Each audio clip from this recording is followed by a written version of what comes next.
ನಮಸ್ಕಾರ ಸ್ನೇಹಿತರೆ, ಎಲ್ರಿಗೂ ಸ್ವಾಗತ ನಮ್ಮ ಕನ್ನಡ ಟ್ರೇಡರ್ ಯೂಟ್ಯೂಬ್ ಚಾನೆಲ್ನಲ್ಲಿ. ಸ್ನೇಹಿತರೆ, ಇವತ್ತಿನ ದಿವಸ ನಾವು ತುಂಬ ಮುಖ್ಯವಾದಂತಹ ಒಂದು ಇನ್ಫಾರ್ಮೇಷನಿನ ಬಗ್ಗೆ ತಿಳ್ಕೊಳ್ಳೋಕೆ ಹೋಗ್ತಾ ಇದ್ದೀವಿ.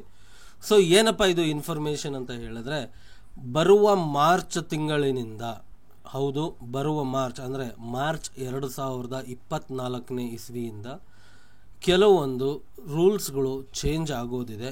ಈ ರೂಲ್ಸ್ಗಳು ಪ್ರತಿಯೊಬ್ಬ ರಿಟೇಲ್ ಇನ್ವೆಸ್ಟರ್ ಆಗಿರಲಿ ಅಥವಾ ಟ್ರೇಡರ್ ಆಗಿರಲಿ ಅವ್ರ ಮೇಲೆ ಈ ಒಂದು ರೂಲ್ಸು ಅಪ್ಲೈ ಆಗುತ್ತೆ. ಸೊ ಸ್ನೇಹಿತರೆ, ಏನಿರಬಹುದು ಆ ರೂಲ್ಸು ಅಂತ ತಿಳ್ಕೊಳ್ಳೋದಕ್ಕಿಂತ ಮುಂಚೆ ನಾವು ಇವಾಗ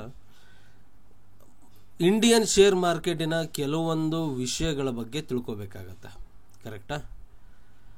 ಯಾಕೆ ಅಂತ ಹೇಳಿದ್ರೆ ಸ್ನೇಹಿತರೆ, ಇವಾಗೇನು ಇಂಡಿಯಾ ರೂಲ್ಸ್ ತಂದಿದೆ, ಈ ರೂಲ್ಸು ಕೆನಡಾ ಆಗಿರ್ಬೋದು, US ಆಗಿರ್ಬೋದು ಅಥವಾ ಚೈನಾ ಆಗಿರ್ಬೋದು, ಇಲ್ಲೆಲ್ಲೂ ಈ ಒಂದು ರೂಲ್ಸು ಎಲ್ಲೂ ಇಲ್ಲ.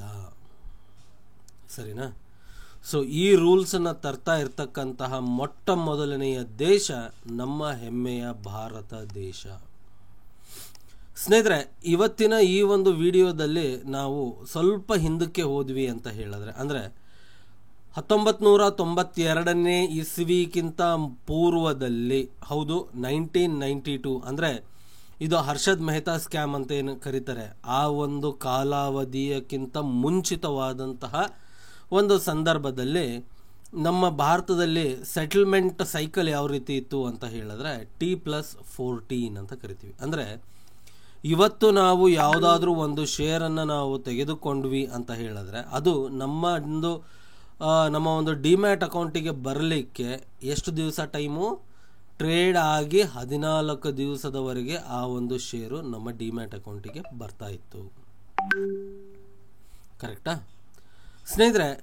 ಅದಾದ ನಂತರ ಏನಾಯಿತು ಅಂತ ಹೇಳಿದ್ರೆ, ಹರ್ಷದ್ ಮೆಹ್ತಾ ಸ್ಕ್ಯಾಮ್ ಅಂತ ಏನು ನಾವು ಹೇಳ್ತೀವಿ, ಆ ಒಂದು ಇನ್ಸಿಡೆಂಟ್ ಆದ ನಂತರ, ಆ ಒಂದು ಸನ್ನಿವೇಶ ನಡೆದಾದ ನಂತರ ಸೆಟಲ್ಮೆಂಟ್ ಸೈಕಲನ್ನು ಏನು ಮಾಡ್ತಾರೆ, T+7ಗೆ ತೊಗೊಂಬರ್ತಾರೆ. ಅಂದರೆ T+14 ಇದನ್ನು ಡೈರೆಕ್ಟಾಗಿ ಇದನ್ನು ಡಿವೈಡ್ ಅಂದರೆ ಅರ್ಧ ಮಾಡ್ತಾರೆ. ಇದರಿಂದ ಏನಾಗುತ್ತೆ ಅಂತ ಹೇಳಿದ್ರೆ ಮಾರ್ಕೆಟಲ್ಲಿ ಲಿಕ್ವಿಡಿಟಿ ಅಂತಕ್ಕಂಥದ್ದು ಜಾಸ್ತಿ ಆಗುತ್ತೆ. ಆಮೇಲೆ ಮಾರ್ಕೆಟಲ್ಲಿ ಟ್ರಾನ್ಸಾಕ್ಷನ್ಸು ಸ್ವಲ್ಪ ಬೇಗ ಆಗ್ತಕ್ಕಂತಹ ಒಂದು ಚಟುವಟಿಕೆಗಳು ಪ್ರಾರಂಭಗೊಳ್ಳುತ್ತೆ ಅಲ್ವಾ? ಸೊ ಇದಾದ ನಂತರ ಏನಾಗುತ್ತೆ ಅಂತ ಹೇಳಿದ್ರೆ ಡಿಸೆಂಬರ್ 1, 2021ಕ್ಕೆ, ಅಂದರೆ 2001 ಕಾಲದಲ್ಲಿ ಈ ಒಂದು ಸೈಕಲ್ ಬಂತು. ಅದಾದ ನಂತರ ಸ್ನೇಹಿತರೆ T+5 ಇಂಟ್ರೊಡ್ಯೂಸ್ ಮಾಡಲಾಯಿತು. ಯಾವಾಗ T+5 ಯಾವಾಗ ಅಂತ ಹೇಳಿದ್ರೆ T+7 ಆದ ಮೇಲೆ T+5 ಸೈಕಲನ್ನು ಇಂಟ್ರೊಡ್ಯೂಸ್ ಮಾಡಲಾಯಿತು. ಏಪ್ರಿಲ್ 2002ರಲ್ಲಿ ಏನಾಯಿತು, ಏಪ್ರಿಲ್ 2003ರಲ್ಲಿ T+5 ಇದನ್ನು ತೆಗೆದುಬಿಟ್ಟು T+3 ಮಾಡಿದ್ರು. ಅದಾದ ನಂತರ ಜನವರಿ 2023ರಲ್ಲಿ ಅದನ್ನು T+1 ಅಂತ ಮಾಡ್ತಾರೆ. ಅಂದರೆ ಮುಂಚೆ ಸೈಕಲ್ ಇದ್ದಿದ್ದು T+3 ಇಂದ T+2 ಆಯಿತು. T+2 ಆದಮೇಲೆ T+1ಗೆ ತೊಗೊಂಬಂದ್ವಿ. 1ಗೆ ತೊಗೊಂಬಂದಿದ್ದು ಆದ ನಂತರ ನೋಡಿ, ಈ ಒಂದು ಸ್ಟೇಜಲ್ಲಿ ಇನ್ನೂ ಸುಮಾರು ದೊಡ್ಡ ದೊಡ್ಡ ದೇಶದ ಒಂದು ಎಕ್ಸ್ಚೇಂಜಸ್ಗಳು ಕೆಲಸ ಮಾಡ್ತಾ ಇದ್ದಾವೆ. ಸೊ ಅದಾದ ನಂತರ T+1ಗೆ ಬಂದ್ವಿ. T+1ಗೆ ಬಂದಾದ ನಂತರ ಇವಾಗ ನಾವು ಸ್ನೇಹಿತರೆ ಭಾರತ ಮೊಟ್ಟ ಮೊದಲನೆಯ ದೇಶ ಆಗುತ್ತೆ. ಯಾವುದಕ್ಕೆ ಅಂತ ಹೇಳಿದ್ರೆ T+0 ಸೈಕಲನ್ನು ತೊಗೊಂಬರ್ಲಿಕ್ಕೆ. ಹೌದು ಸ್ನೇಹಿತರೆ, ಭಾರತ T+0 ಸೈಕಲ್ನ ತೊಗೊಂಬರ್ತಾ ಇದ್ದಾರೆ. ಯಾವಾಗಿಂದ ಅಂತ ಹೇಳಿದ್ರೆ ಮಾರ್ಚ್ 2024. ಸೊ ಈ ಒಂದು ಶ್ರೇಣಿಯಲ್ಲಿ ಜಗತ್ತಿನ ಯಾವುದೇ ಒಂದು ದೇಶ ಕೂಡ ಇಲ್ಲ. ಚೈನಾ T+1ನಲ್ಲಿದೆ, ಭಾರತ ಆಲ್ರೆಡಿ T+0ಗೆ ಬಂದಿದೆ. ಇನ್ನು ಆ ಕಡೆ ಈ ಕಡೆ ವಿಷಯಗಳಂತ ನಾವು ಅಂದ್ಕೊಂಡ್ರೆ, ಅಂದರೆ ಒಂದು ರೂಮರ್ಸ್ಗಳು ಅಂತ ನಾವಿಲ್ಲಿ ಅಂದ್ಕೊಂಡ್ವಿ ಅಂತ ಹೇಳಿದ್ರೆ, ಅಕ್ಟೋಬರ್ 2024ನೇ ಇಸ್ವಿಯವರೆಗೆ ನಾವು ಏನು ಮಾಡಬಹುದು, ಕಂಪ್ಲೀಟಾಗಿ ಇನ್ಸ್ಟೆಂಟ್ ಸೆಟಲ್ಮೆಂಟಿಗೆ ಬರಬಹುದು ಸ್ನೇಹಿತರೆ. ಕಂಪ್ಲೀಟಾಗಿ ಇನ್ಸ್ಟೆಂಟ್ ಸೆಟಲ್ಮೆಂಟಿಗೆ ಬರಬಹುದು. ನೋಡಿ, ಇದನ್ನು ಮಾಡೋದ್ರಿಂದ ಅಡ್ವಾಂಟೇಜಸ್ ಏನಿರುತ್ತಪ್ಪ ಅಂತ ಹೇಳಿದ್ರೆ, ಮೊಟ್ಟ ಮೊದಲನೇದಾಗಿ ನಮಗೆ ಮಾರ್ಜಿನ್ಸ್ಗಳು ಸಿಗುತ್ತೆ. ಮಾರ್ಜಿನ್ ಅಂತ ಹೇಳಿದ್ರೆ ಇವಾಗ ಒಂದು ಟ್ರೇಡ್ ನಾವು ಹಾಕಿದ್ವಿ ಇಮಿಡಿಯೇಟಾಗಿ ಅಥವಾ ಅದೇ ದಿವಸ ನಮಗೆ ಸೆಟಲ್ಮೆಂಟ್ ಆಯಿತು ಅಂತ ಹೇಳಿದ್ರೆ ನಾಳೆ ದಿವಸಕ್ಕೆ ನಾವು ಒಂದು ಬೆಟರ್ ಟ್ರೇಡ್ಸ್ಗಳನ್ನು ಪ್ಲ್ಯಾನ್ ಮಾಡ್ಕೋಬೋದು. ಇದು ಮೊದಲನೇದು. ಹೊಸ ಫಂಡನ್ನು ಅರೇಂಜ್ ಮಾಡಬೇಕು ಅಂತಕ್ಕಂತಹ ಪ್ರಮೇಯ ಇಲ್ಲಿ ಬರೋದಿಲ್ಲ. ಇದು ಎರಡನೇ ಅಡ್ವಾಂಟೇಜ್.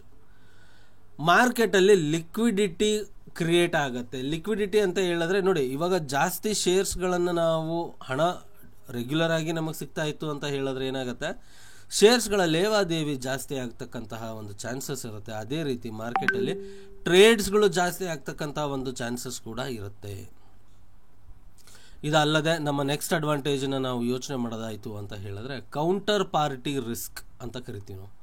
ಸೊ T+0 ಆಗಿರೋದ್ರಿಂದ ಆ ಒಂದು ರಿಸ್ಕು ಕಂಪ್ಲೀಟಾಗಿ ಎಲಿಮಿನೇಟ್ ಆಗ್ತಕ್ಕಂತಹ ಒಂದು ಸನ್ನಿವೇಶಗಳು ಬರ್ತಕ್ಕಂತಹದ್ದು. ಇದು ನಾವು ಇವಾಗ ನೋಡಿದ್ದು ಒಂದು ಅಡ್ವಾಂಟೇಜ್ಗಳ ಬಗ್ಗೆ. ಇನ್ನು ಸ್ನೇಹಿತರೆ, ಈ ಒಂದು ಪ್ರಾಸೆಸ್ ಆಗಬೇಕು ಅಂತ ಹೇಳಿದ್ರೆ ನಮ್ಮ ಕ್ಲಿಯರೆನ್ಸ್ ಕಾರ್ಪೊರೇಷನ್ ಅವರಿಗೆ ಸ್ವಲ್ಪ ವರ್ಕ್ಲೋಡ್ಗಳು ತುಂಬ ಜಾಸ್ತಿ ಆಗ್ತಕ್ಕಂಥದ್ದು. ಯಾಕೆ ಅಂತ ಹೇಳಿದ್ರೆ ಸುಮಾರು ಟ್ರೇಡ್ಗಳನ್ನು ಒಂದೇ ದಿವಸದಲ್ಲಿ ಅವರು ಕ್ರೆಡಿಟ್ ಮಾಡ್ತಕ್ಕಂಥದ್ದಾಗಿರಲಿ ಅಥವಾ ಡೆಬಿಟ್ ಮಾಡ್ತಕ್ಕಂಥದ್ದಾಗಿರಲಿ, ಬೈಯರ್ ಕಡೆಯಿಂದ ಹಣವನ್ನು ತಗೊಂಡು ಸೆಲ್ಲರ್ಗೆ ಕೊಡ್ತಕ್ಕಂಥದ್ದು, ಸೆಲ್ಲರ್ ಕಡೆಯಿಂದ ಶೇರ್ಸ್ಗಳನ್ನು ತಗೊಂಡು ಬೈಯರ್ ಅಕೌಂಟಿಗೆ ಡೆಪಾಸಿಟ್ ಮಾಡ್ತಕ್ಕಂತಹದ್ದು. ಸೊ ಈ ರೀತಿಯಾಗಿ ಕಾರ್ಯಾಚರಣೆಗಳು ಒಳಗೊಂಡಿರೋದ್ರಿಂದ ಇವರುಗಳಿಗೆ ಸ್ವಲ್ಪ ಕೆಲಸ ಜಾಸ್ತಿ ಆಗೋ ಚಾನ್ಸಸ್ ಇದೆ. ಮೋಸ್ಟ್ಲಿ ಸ್ವಲ್ಪ ಲಾಂಗರ್ ಅವರ್ಸಲ್ಲಿ ವರ್ಕ್ ಮಾಡ್ಬೋದು ಅಥವಾ ಮೋಸ್ಟ್ಲಿ ಹೊಸ ಒಂದು ಹೈರಿಂಗನ್ನು ಮಾಡ್ಬೋದು. ಬಟ್ ಅದು ಅವರ ಒಂದು ಮ್ಯಾನೇಜ್ಮೆಂಟಿಗೆ ಸಂಬಂಧಪಟ್ಟಿದ್ದಾಗಿರ್ತಕ್ಕಂಥದ್ದು.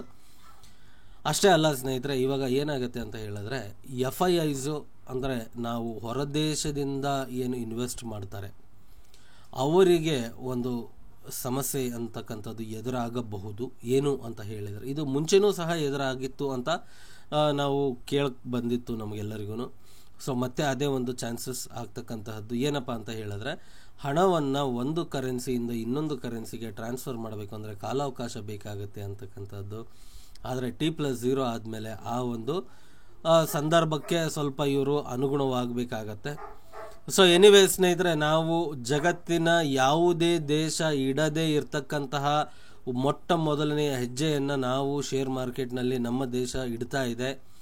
ಸೊ ಇದನ್ನು ನಾವು ವೆಲ್ಕಮ್ ಮಾಡಬೇಕಾಗತ್ತೆ. ಯಾಕೆ ಅಂತ ಹೇಳಿದ್ರೆ ನಾವು ಬೇರೆ ರೀತಿಯಾಗಿ ಯಾರು ಮಾಡದೇ ಇರೋದನ್ನು ಮಾಡೋಕ್ಕೆ ಹೋಗ್ತಾ ಇದ್ದೀವಿ. ಅದರ ಜೊತೆಗೆ ಹೊಸ ಚಾಲೆಂಜಸ್ ಕೂಡ ಬರುತ್ತೆ ಸ್ನೇಹಿತರೆ. ಸೊ ಲೆಟ್ಸ್ ಸಿ ಯಾವ ರೀತಿ ವರ್ಕ್ ಆಗುತ್ತೆ ಅಂತ. ಅದಲ್ದಲೇ ಸ್ನೇಹಿತರೆ, ಮತ್ತೆ ಇನ್ನೊಂದು ವಿಷಯ, ಮಾರ್ಕೆಟ್ ಅವರ್ಸು ಅಪ್ಡೇಟ್ ಆಗ್ತಾ ಇದೆ. ಮಾರ್ಕೆಟ್ ಅವರ್ಸು ಸ್ಟ್ರೆಚ್ ಮಾಡಬೇಕು ಅಂತಲೂ ಹೇಳ್ತಾ ಇದ್ದಾರೆ. ಅದ್ರ ಬಗ್ಗೆನೂ ಒಂದು ಡೀಟೇಲ್ ವಿಡಿಯೋನ ನಾವು ಬರುವ ಒಂದು ದಿನಗಳಲ್ಲಿ ಮಾಡೋಣ. ಇವತ್ತಿಗೆ ಈ ಒಂದು ವಿಡಿಯೋದಲ್ಲಿ ಇಷ್ಟೇ. ನಿಮಗೆ ಏನು ಅನಿಸುತ್ತೆ ಈ ಒಂದು ಮಾಹಿತಿ ದಯವಿಟ್ಟು ಕಮೆಂಟ್ ಸೆಕ್ಷನಲ್ಲಿ ತಿಳಿಸಿ ಅಂತ ಹೇಳ್ತಾ ಇವತ್ತಿನ ವಿಡಿಯೋನ ಮುಗಿಸ್ತಾ ಇದ್ದೀನಿ ಸ್ನೇಹಿತರೆ. ಎಲ್ರಿಗೂ ನಮಸ್ಕಾರ. ಜೈ ಹಿಂದ್, ಜೈ ಕರ್ನಾಟಕ.